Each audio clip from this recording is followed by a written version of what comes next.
മക്കളൊക്കെ സ്കൂളിൽ പോയതിന് ശേഷമുള്ള എൻ്റെ പ്രധാന പരിപാടി ഇതാണ്. എല്ലാം പോകുന്നതിൻ്റെ തിക്കിലും മുട്ടിലും ഉള്ളതൊക്കെ കിടക്കയിലാണേ വിളിച്ച് ചാടുക. അതവരുടെ സ്ഥിരം പരിപാടി. പിന്നെ എല്ലാം അകത്തു തന്നെയാണല്ലോ മാറ്റലും പിടിക്കലും. അപ്പോൾ എല്ലാം കഴിച്ച് കിടക്കയിലാടിയിട്ടേക്കും. അവർ പോയി കഴിഞ്ഞാൽ ഒക്കെ എടുത്തൊന്ന് മാറ്റി വെച്ച് ഞാൻ കിടക്കൊക്കെ ഒന്ന് തട്ടി മുട്ടി വീഴ്ത്തുന്നുണ്ട്. പിന്നെ ഒക്കെ ആകെ ഒന്ന് അടിച്ചു വാരി തുടച്ചെടുക്കാമെന്ന് വരുത്തി. അപ്പോൾ കുറച്ച് ദിവസമായിട്ട് അടിക്കലേ ഉണ്ടായിട്ടുള്ളൂ, തുടക്കലുണ്ടായില്ല. എല്ലാവർക്കും ചെറിയൊരു പനിയിലല്ലായിരുന്നേ.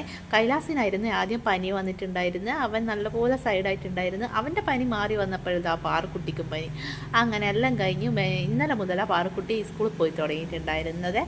അപ്പോൾ എനിക്കും പനി പിടിച്ചില്ല, പക്ഷേ നല്ലപോലെ തണുപ്പ് ജലദോഷം പിടിച്ചിട്ടുണ്ടായിരുന്നു. അതുകൊണ്ട് ഞാൻ അധികം മെനക്കെട്ട് തുടക്കാനൊന്നും നിന്നിട്ടുണ്ടായിരുന്നില്ല. അപ്പോൾ അതിൻ്റെ ഇടയിൽ തന്നെ ഞാൻ ചോറിൻ്റെ വെള്ളവും അടുപ്പത്ത് വെച്ചിട്ടുണ്ട്. അപ്പോൾ ചോറിൻ്റെ വെള്ളം ഏകദേശം ചൂടായി എന്ന് കണ്ടപ്പോൾ ഞാൻ അരി അവിടെ കഴുകി അടുപ്പത്താടി ഇട്ടേച്ച്. ഇനി അത് ഒന്ന് പതക്കണമല്ലോ, പതച്ച് കഴിഞ്ഞാൽ അതവിടെ ഓഫായി കഴിഞ്ഞാൽ പിന്നെ ഒരു സമയം നോക്കിയിട്ട് അതങ്ങ് വാർത്തെടുക്കേ വേണ്ടു. അതുകൊണ്ട് ആ വക പരിപാടി അടക്കഴിഞ്ഞിനെ. അപ്പോൾ ഇന്നലത്തെ മീൻകറി ഉള്ളതുകൊണ്ട് ഞാൻ അത് ഇന്നലെ ചൂടാക്കി വെച്ചിട്ടുണ്ട്. ഉച്ചക്കൊന്നും ആരും ചോറിനുമില്ല. പിന്നെ വൈകുന്നേരം വന്നാൽ മക്കളൊട്ട് ചോറൊന്നുമില്ല. അടിക്കൽ കഴിഞ്ഞ പാട് കയ്യോടെ തന്നെ ഞാൻ തുടക്കലും ചെയ്തിട്ടുണ്ട്. ഈ ഒരു മോപ്പ് ഞാൻ മീഷോന്ന് വാങ്ങിയിട്ടുള്ളതാണ്. നല്ല അടിപൊളി മോപ്പാണ്. തുടക്കുമ്പോൾ നല്ലപോലെ റൗണ്ടായി കളിക്കുന്നതുകൊണ്ട് നല്ല ഫ്രീ ആയിട്ട് തുടക്കാൻ പറ്റുന്നുണ്ട്. ആ മോപ്പിൻ്റെ ലിങ്ക് ആർക്കെങ്കിലും വേണമെങ്കിൽ ഞാൻ യൂട്യൂബിലായാലും ഫസ്റ്റ് കമൻറ്റിൽ പിൻ ചെയ്ത് വെക്കുന്നുണ്ട്. അപ്പം ഞാൻ അടിക്കാനും തുടക്കാനും ഒക്കെ ഇരിക്കുമ്പോഴിതാ ഇയാളെപ്പോഴും എൻ്റെ വാല് പോലെ എവിടെയും പോകത്തില്ലേ.